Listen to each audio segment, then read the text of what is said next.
ఇదని చెబుతారు, బాగుంది.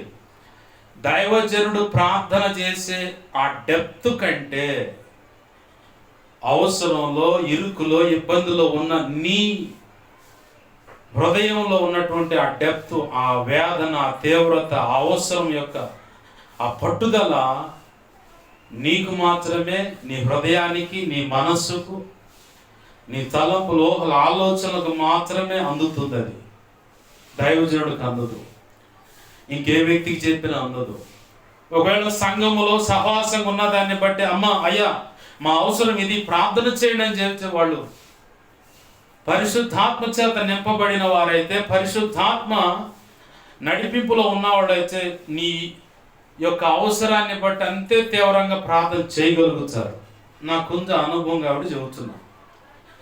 మిగతా వాళ్ళు చెప్పిన క్యాజువల్గా, ప్రభా ఫలానా అమ్మ గర్భఫలం కోసం అడిగింది, దయతో యేసు నామములో సమస్యలు ఏమైనా పరిష్కరించబడి భార్యాభర్తలను సరిచేసి వారు శారీరక ధర్మం నెరవేర్చుకుంటున్నప్పుడు నీ కృప ద్వారా జ్ఞాపకం చేసుకుని గర్భఫలం ఈ ప్రభువా యేసు నామములో అడుగుతున్నాను తండ్రి. ఎట్నే ఉంటుంది ప్రార్థన. వేదన అనుభవిస్తుంది ఎవరు? నిందలు అవమానాలు అనుభవిస్తుంది ఎవరు? నువ్వు కాదు. హన్నా ఏం చేసింది? మూలుగులతో ఊగుతా అని మూలుగుతా కన్నీరు విడిచి మోకాళ్ళ మీద ఉండి ఊగుతుంటే ఏలి అంటున్నాడు, అమ్మాయి తాగొచ్చిపోయింది, ఊగుతున్న ఏందమ్మా అంటే, ఏలిన వాడ నేను తాగుబోతును కాదు, పొద్దు కూడా గొంకలేదు, ద్రాక్షారసం చేత నేను మచ్చురాలను కాలేదు, నా నింద అవమాన వేదన ఇలాగుంది, నాకు పిల్లలు లేరు, మా ఆయన ఇంకొక కాపురం పెట్టిండు, దానికి పిల్లలు కలిగారు, అది అవమానం చేయటం మొదలు పెట్టింది, నా పరిస్థితి ఇలా ఉందయ్యా, అందుకే నేను దేవుని ఎదుట నా గోడంతా వెళ్ళబోస్తున్నాను. ఇప్పుడు ఆ ప్రార్థన ఏలీ చేశాడా, హన్నా చేసిందా చెప్పండి? సమస్య నీది. ప్రభు అడుగుతున్నాడు, నిన్ను ప్రార్థన చేయమని. ప్రార్థన ఎందుకు రాదు నీకు? బూతులు రాట్లా? ఎవరిని పడిచోండి ఇచ్చలు విడిగా తిడతాను, బూతులు రాట్లా? మరి ఎత్తున్నప్పుడు ప్రార్థన ఎందుకు రాదు?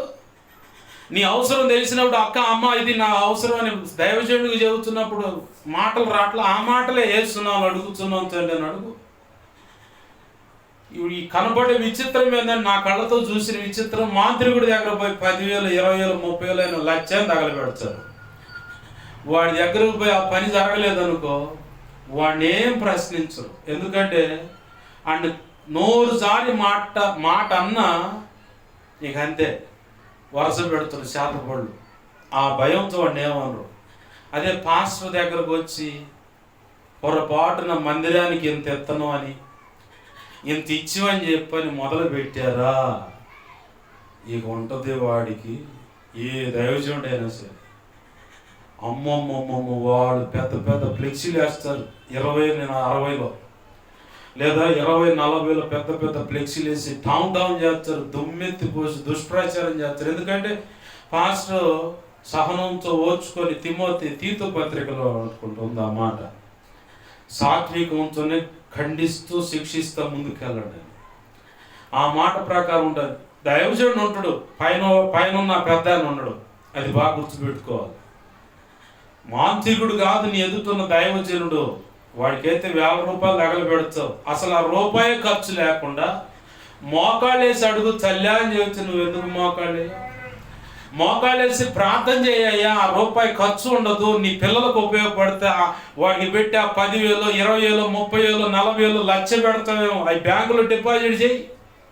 నీ పిల్లల పేరు మీద 5 సంవత్సరాలకు దాన్ని రెన్యువల్కి కింద పడి, ఇప్పుడు లక్ష అయితే 5 సంవత్సరాల తర్వాత ఎన్ని లక్షలు అవుతాయి? ఏం చేయ, వాడి దగ్గర పోవాల్సిందే, చెవులు పిండాల, ముక్కులు పిండాల, నెత్తులు వచ్చేటట్టు వాడు చేయాల. అవసరం అయితే వశీకరణ ద్వారా ఆడవాళ్ళను వాడు లోపరుచుకొని పాడు చేస్తాడు కూడా, అయినా ఇష్టమే. మోకాళ్ళు వేసి పొరపాటును కూడా మేము అడగం. ఎంత చండాలమైపోతున్నాయి జీవితాలు గమనించండి. మొన్న ఈ మధ్య పసిదాని గురించి దేవుడు చెప్తా ఉంటే విన్నాను. పసిపిల్ల అండి, వాడికైనా సిగ్గు శరం ఉండదు. వశీకరణ పసి పిల్ల మీద గుడ్డలన్నీ ఓడదీసి మాంత్రికుడి దగ్గర పడుకోవటం రాంగాల్ని కాపని పసిబిడ్డ చేతులారు తీసుకుపోయి ఆ దురాత్మలకు అప్పచెబుతున్నారు కానీ బ్రతుకులను దేవుని హస్తాలకు వారి జీవితాలను అప్పచెప్పుకోవాలంటే బహు కష్టమైపోతుంది. ఎందుకంటే పచ్చకామరలైనోడికి అంతకంటే ఘోరంగా ఉంటాయి పత్యాలు.